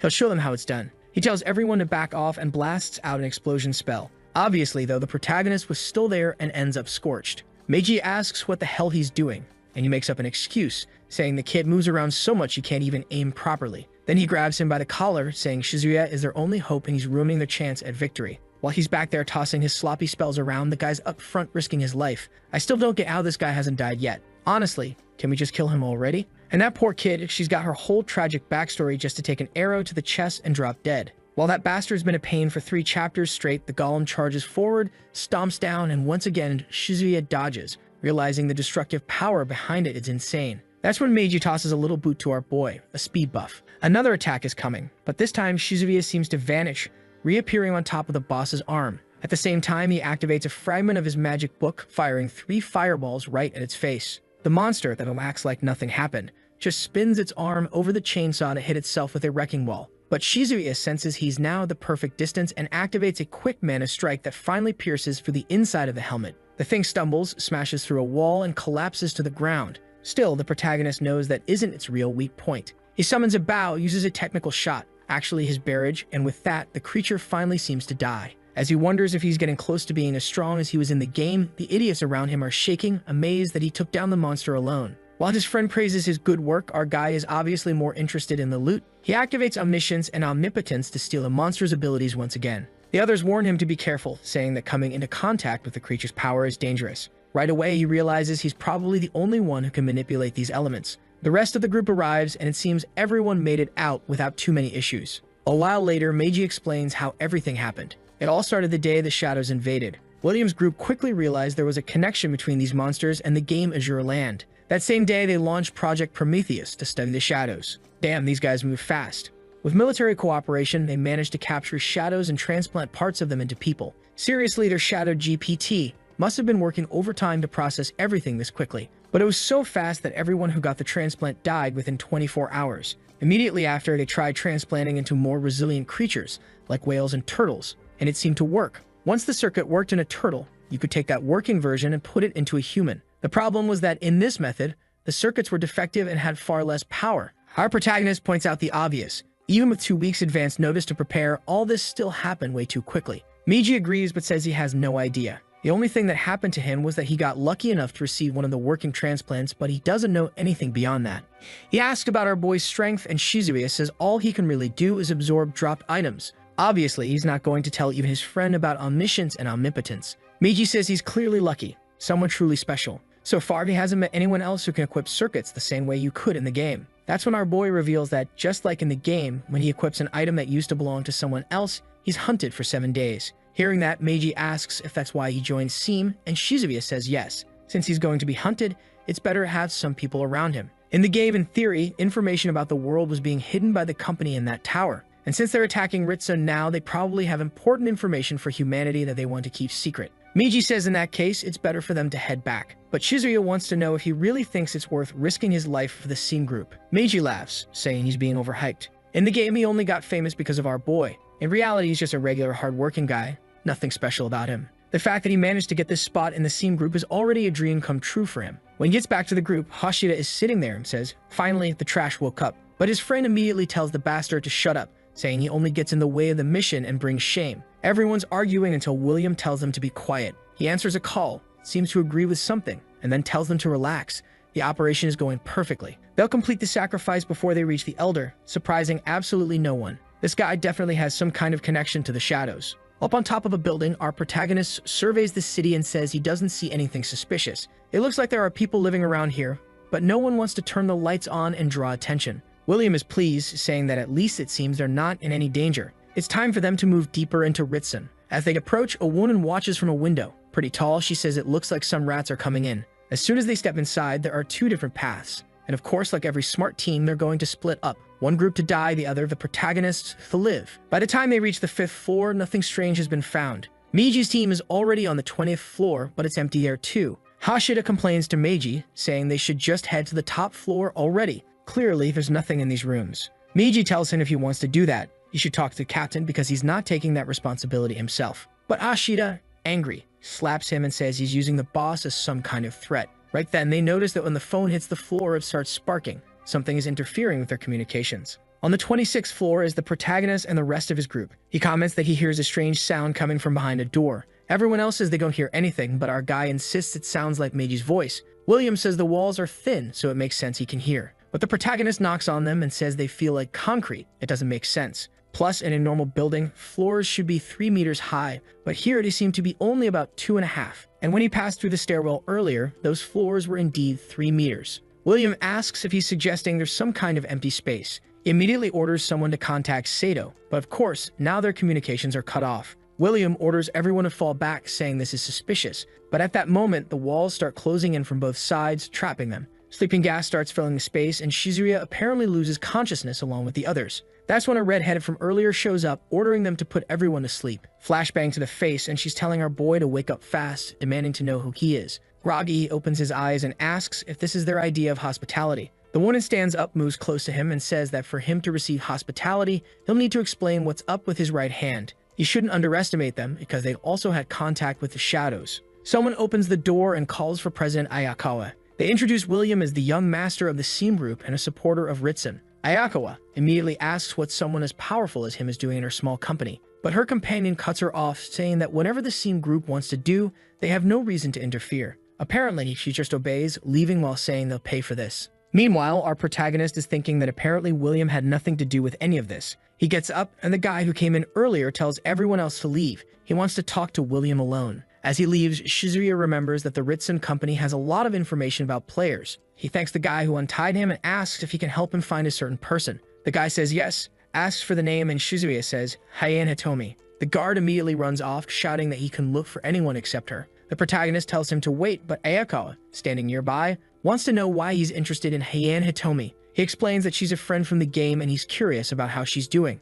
Ayakawa then asks if he's Kamehara Shizuya. She never imagined he would actually come all the way there looking for that person. She hands him a card and tells him to go to the 33rd floor, that she's there. He asks if something happened, and she says to talk to her and he'll find out everything. On the way, he knows this is all too suspicious. It's better to be cautious because it could be a trap. He recalls that Hitomi was the person whose personality was most different in real life compared to the game. He knocks on the door and asks if she's there. The door opens, and there she is, completely intact. The downside is that she's in a wheelchair. In the game, she had the advantage of being able to fly, but here that doesn't exist. A bit embarrassed, she asks him to come in and says she'll get him something to drink. He asked about her father and she says he's in Januza. The protagonist notices, as always, that this is a subject she doesn't like to discuss. She says it's fine, she's already told this story. Apparently, when she was younger, she preferred being more boyish rather than feminine. She wanted to do martial arts, sports, and so on. Her mother didn't like that, tried to put her in dresses and give her dolls. But her father would secretly take her to boxing, until the day she was left paralyzed. Seriously, what kind of boxing is that?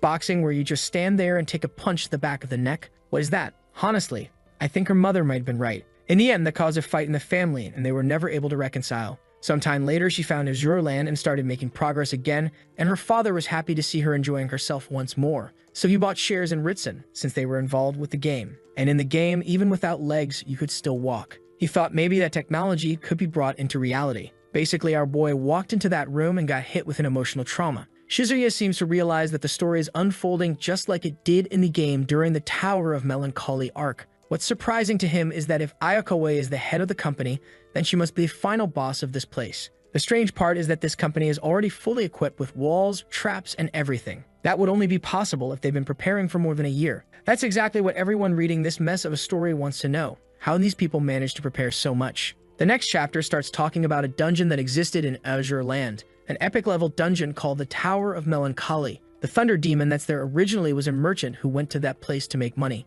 She infiltrated the nobility using deadly tactics. No man could resist her power, and because of that, her business grew and grew. She would find a husband, make more money, leave him, and move on to the next. But her focus on business made her neglect her family, and obviously being involved with so many men, she also had children. Unfortunately, her daughter contracted a fatal disease, and she had to hire a mage to help her. But the mage was actually a demon, who went and gave him all the support he needed to use his magic. In the end, though, it turned out to be a portal that brought in a flood of demons, and the place was destroyed. Knowing all this, Shizuya tries to figure out which merchant group in their own world could fit this kind of backstory. Considering her father's group is one of the ones involved, maybe they're in some kind of danger. Right at that moment, a strange light fills the entire room. It's the alarm going off because a bunch of shadows are smashing the entrance door, and it's just been broken down. Immediately, our boy says the creatures are coming and they'll have to escape. Meanwhile, in another room, William is speaking with that man, telling him he brought the circuit, just as he promised. But the man answers that he's not going to hand over all the Azure data just for a single circuit. That man standing in front of him is actually Hitomi's father. William says that if he transplants this circuit into her body and it works,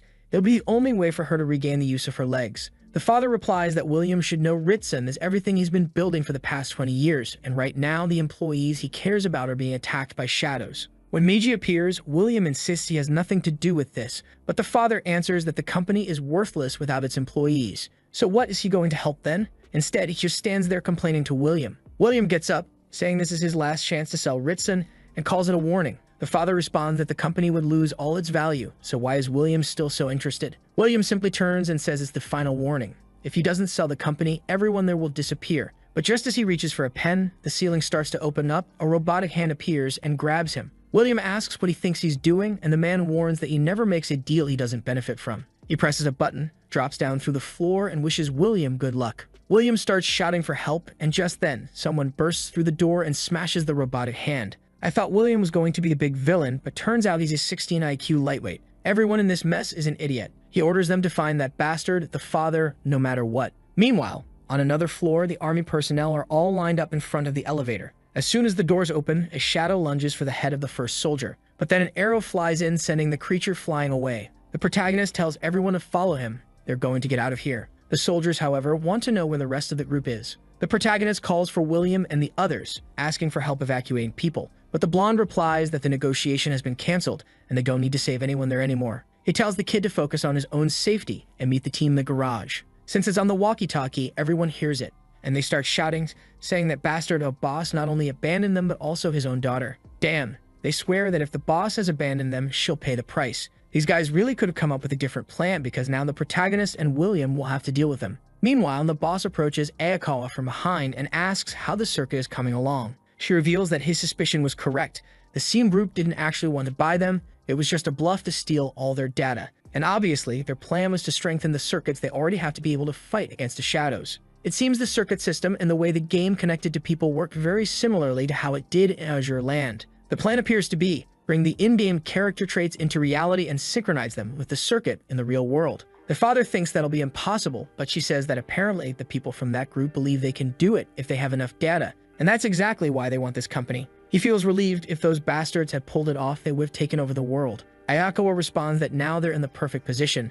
They have the circuit, and they have the player data. Her father is standing there smiling, definitely about to be betrayed by this woman, when she takes the suitcase from his hand and says she's going to take a look at the circuit. He tells her to wait a second, but in that moment, he's restrained. He asks Ayakawa what she thinks she's doing, and she answers that after all the trouble she's gone through, there's no way that incompetent daughter of his is going to be the one to benefit. Meanwhile, on the lower floors, low-level shadows are trying to advance, but the guy is blasting everything with his pistol. He warns that the elevator is dangerous and tells everyone to run for the stairs. Watching this, William tells Hitomi that he's done his part. Now it's her turn. Everyone should be taken to the secret room. She must also be curious about what's in that place that made her father abandon her like this. Meanwhile, in the room that must be the secret one, her father is telling Ayakawa to stop, but she simply replies that she's no longer his subordinate. The system announces that something is being installed, and she smiles, saying she's about to become a player. But then a message pops up saying no information was found. She doesn't understand why, until her father smugly tells her that he had already extracted the data before handing it over.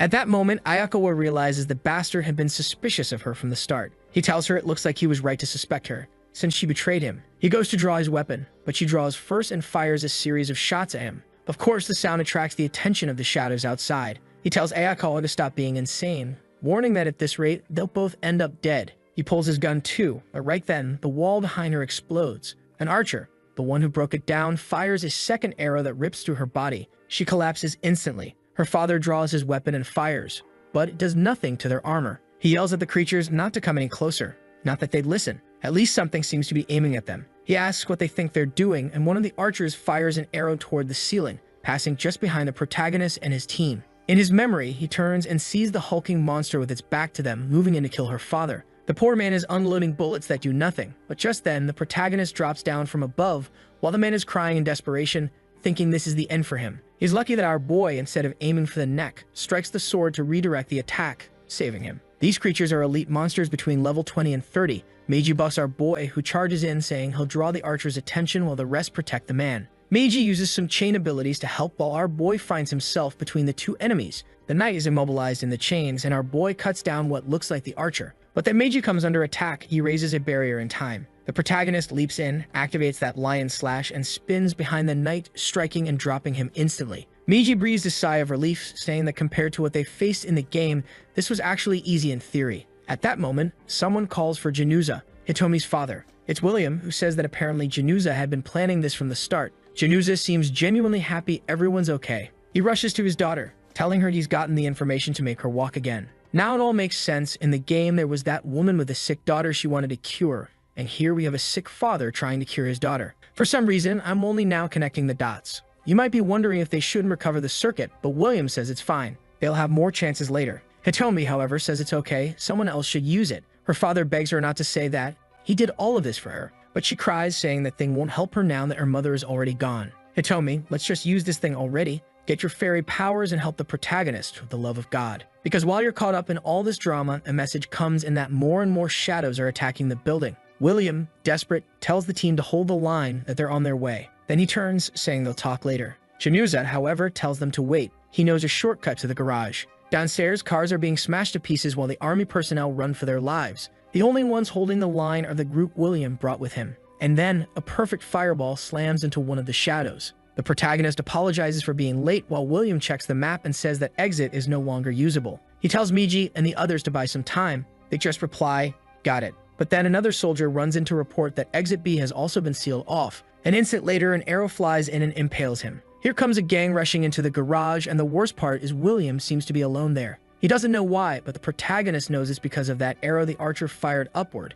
It was a signal to draw their allies in. In the end, these guys are after the data they have in Januza. Next chapter, William is asking the army personnel where the backup they need is. The older officer replies that they also need to minimize casualties. He can't expect to be scheming behind their backs and still get full military support. The army isn't his personal strike force. William, clearly shaken, realizes that in the end, they've also been betrayed by the army. The general warns them to be careful. There are countless shadows converging on the area. In less than 2 hours, the place will be overrun. William's older friend asks why they want to abandon everyone in this place, but the general only says he's minimizing casualties. Live soldiers are better than dead ones, so they should start the evacuation immediately. Obviously, William knows that's just a front, especially since it's going to be hard for any of them to get out alive. Still, with no better option, he tells the group to protect him and start clearing a path to exit B. That's the way everyone will have to escape. Everyone agrees, and Hashida launches a barrage of fire to try to open the way, saying he'll handle those enemies himself. Two shadows advance, but their expressions change instantly. Luckily,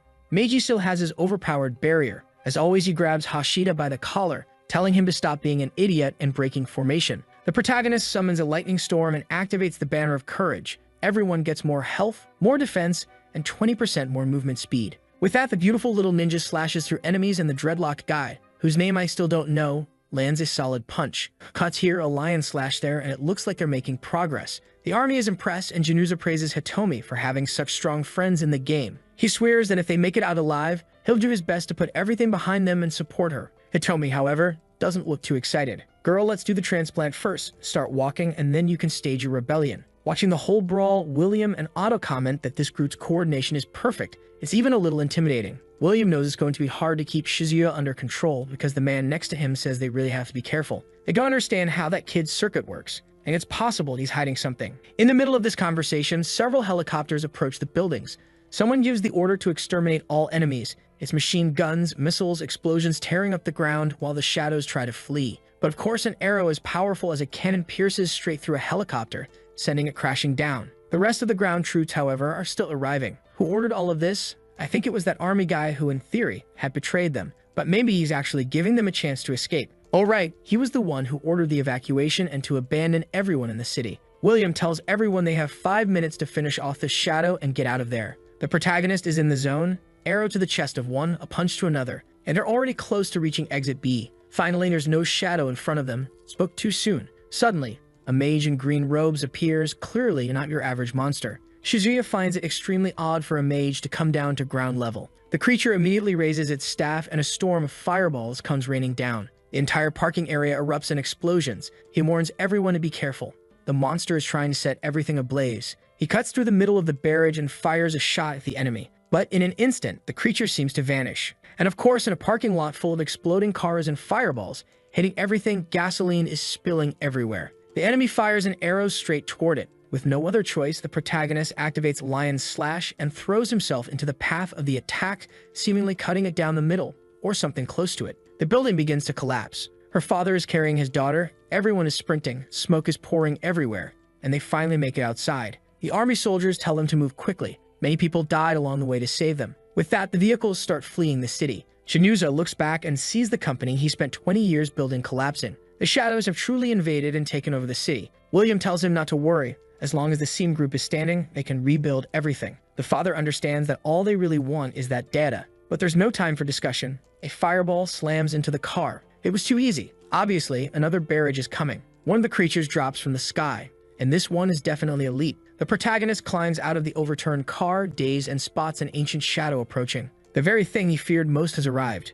The soldiers are firing, but it's like the wind is hitting the creature. Completely useless. The protagonist hesitates, trying to see what the monster will do. It draws its sword and sends out a slash that kills 4 or 5 people instantly. He tells the army not to get involved. The group will handle it. And William does absolutely nothing. I thought this guy was going to be the type of strong leader who fights, but apparently he just gives orders. He tells the group that the time to prove themselves has come. Meiji says fine, starts raising his mana shield, but the attack instantly shatters his magic. Meanwhile, Hashira charges in to try one of his solo attacks. The boss could easily slice him in half, a humble favor we wouldn't mind. But unfortunately, it just slams its sword into the ground, canceling the fireballs and sending him flying. The group wants to rush in recklessly, but our boy tells them to wait. Charging in without thinking won't work. They ask what they should do, and he tells them to hold off the boss until everyone has evacuated for now. They agree, and he advances, firing several quick mana shots. The enemy blocks with its sword, and just then, a little ninja attacks from one side. From the other comes the dreadlocked fighter with a punch, and from above, the big sword wielder. But the boss counters with a sweeping sword slash, sending one strike toward each of them. While they're holding the boss back, the army retreats with Hitomi.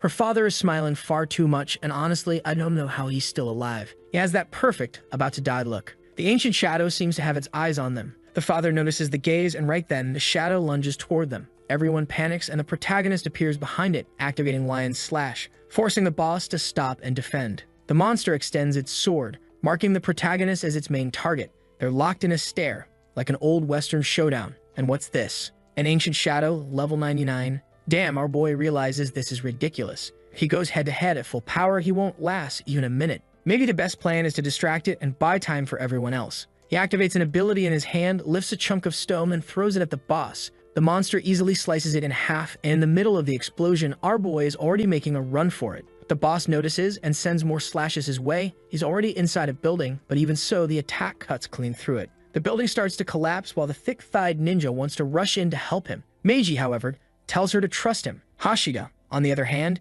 is convinced that if that guy didn't stand a chance, everyone here is going to die. Meiji tells them to use the chance to retreat. Shizuya is buying them time, but they're not willing. As part of the army, they can't just abandon their comrades. Man, I thought Meiji was trusting our boy, but he's here thinking, what a shame. He figured the kid would play a much more important role in this story. I honestly thought he was being a loyal friend, but nope, he just left our boy there and went to talk to the boss. Meanwhile, of course, Hitomi wants to know where Shizuya is. To her, he answers that Shizuya is facing an ancient shadow and might not come back. Januza says that in a world like this, death is common. But Hitomi says no way, they can't abandon Shizuya like that, and he's not the type to die so easily. At least someone believes in our boy. William apparently agrees, not because he thinks our boy is that good, but because they're surrounded on all sides. It's better to keep as many people alive as possible. Meiji asks where the army is. Are they being abandoned? One of the soldiers tries to play it off, saying more reinforcements are on the way. Januza, however, remarks that it looks like everything will end here. At that point, William says the solution is for Januza to hand over the power he has.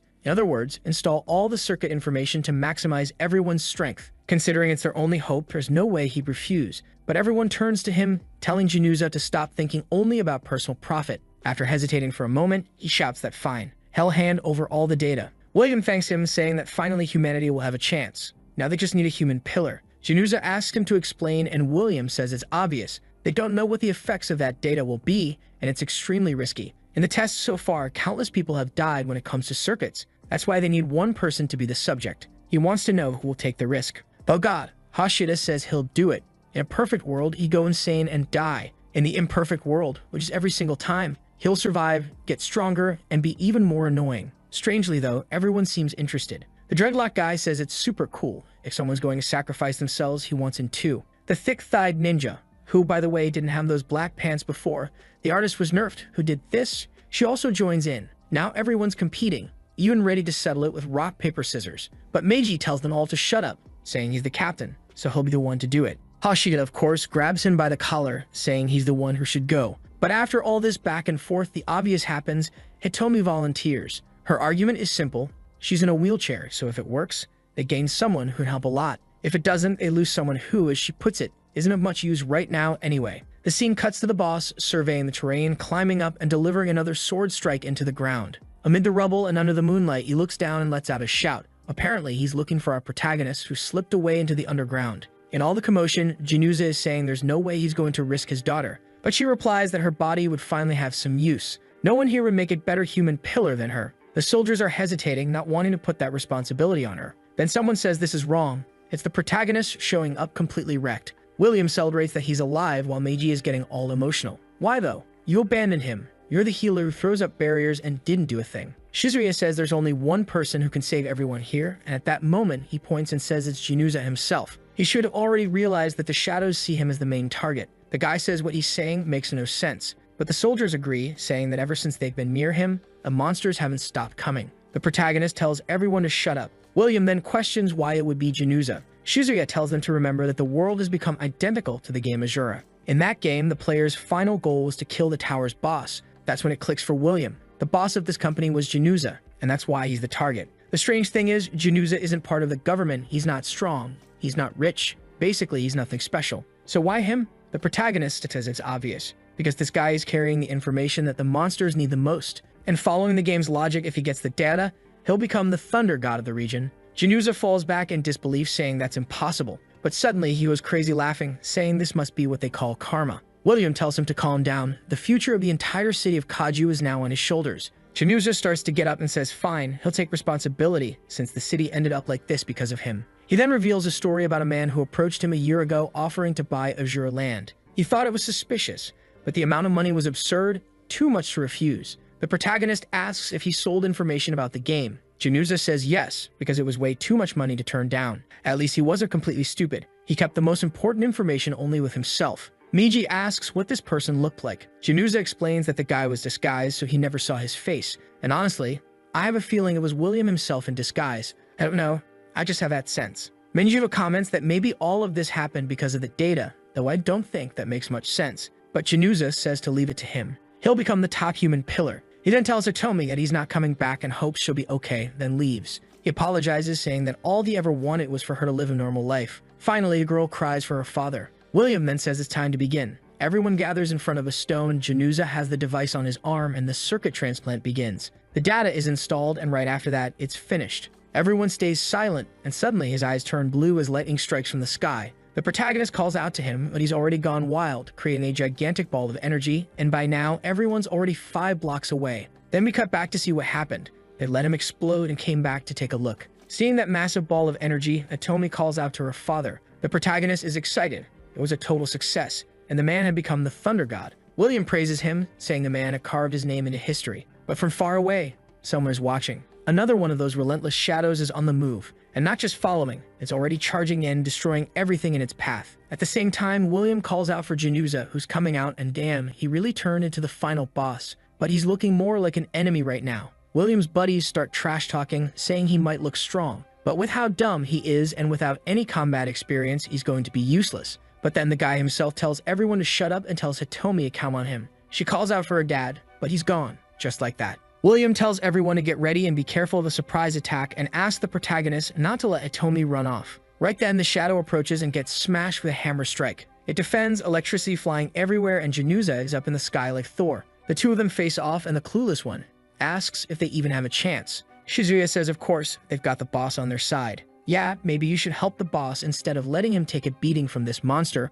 only for you to later step in like your son Jinwoo. The big lightning strike goes out, but the monster just counters it and sends it back. Januza dodges, but the monster is absorbing his energy just as expected from a shadow like this. It charges forward and slams into his chest. Honestly, it feels like the protagonist is just trying to farm that aura. William comments on how weird this is. Why is the boss taking a beating? Shizuya explains it's because he can't control the power. Then why did you think he rushed in, you idiot? Now they're face to face and the monster's ready to finish him. Sword raised, Hitomi screams no, remembering her father bringing her cake, calling her mom, though her mom had already left. Out of nowhere, he cries under the raised sword, apologizes to his daughter, and a huge bolt of lightning bursts from his body. The shadow staggers back, and Januza stands tall again. Wow, so he was just being dramatic. Another hammer strike. This time, the shadow raises his shield, but it shatters instantly. The monster is sent flying, and Januza leaps over to finish it, causing another massive explosion and a cloud of smoke to rise into the air. The protagonist is left wondering what kind of intense brawl is even happening here. The next chapter starts with a soldier saying the crisis in Kaiju is over. They won. Did the guy die? But as always, the enemy has changed. William's about to celebrate, but the soldier says they'll only be allowed to leave if they hand over everything they gained, including the people he's empowered and the technology he's acquired. If they don't hand it over, they're not leaving the city. William says they don't need to go down that path. They could still be partners. Plus, if the guy wants him to bring Januza along, that's going to be tricky. The soldier just hangs up on him. A friend asks what they're going to do, and they all agree there's no way they're handing over Januza. And then a swarm of helicopters arrives. Every time I see a scene like this, I think, there's no way humans could be this dumb. But then I remember reality and go, yeah, they could. Hitomi's standing there shaken when 3 massive arrows slam into her father's back. Shizuya knows immediately they're tranquilizer darts. The soldiers approach, saying to close in and capture him. She screams, asking what they're trying to do to her father, who just saved Kaiju City, but they only reply that they're following orders. The protagonist warns them it'd be best if they backed off because Januza is not someone they can handle. But like every generic copy-paste character, they're eager to die and charge right in. Of course, Januza activates his lightning, gives them a look, and the protagonist tells him to stay back, but it's too late. Lightning rains down the helicopters. The poor soldiers fire their rifles, but it's useless. They even bring out the cannon, launch a bazooka round right at him, and it explodes against his chest. Yet of course he's completely unharmed. And there he is, Chad Januza, staring down the entire army, and clearly they're nothing but a bunch of idiots. Because they're just wasting the few troops humanity still has left. The daughter wants to know why this is happening. Her father protected the city, but William explains that to the military, any entity they can't control is far too dangerous to leave alive. Then William's friend says they got a problem. The circuit monitor is showing several red signals, meaning Januza is starting to lose control. That was already a possibility, and now that the military is attacking him and forcing him to use even more power, it's only making things worse. William says there are only 2 possible outcomes. Either his energy will grow to the point of exploding, or he'll lose his mind completely. He then warns the general that if he doesn't want total annihilation, he'd better order a retreat. But the bastards just respond that they're not going to lose to this little monster they created. William's friend is over there saying, "Hey General, 16 IQ, you idiot. We've already lost a ton of people." But the jerk slams the table and tells him to shut up. If we can't take down that monster, everyone's going to think the Seam Group was the one that killed the shadows, and then the military will lose all its morale. In other words, they're just trying to hide the truth by firing 500 bazookas at Januza, who's standing there with electricity crackling around his body, while Hitomi asks the protagonist what's happening. He realizes Januza is going through another transformation. Then a laser blasts in right in the head, landing a clean hit on the like in this video that helps Mamoru make more juicy content for his viewers. Activate the cheeky little bell, and I'm out.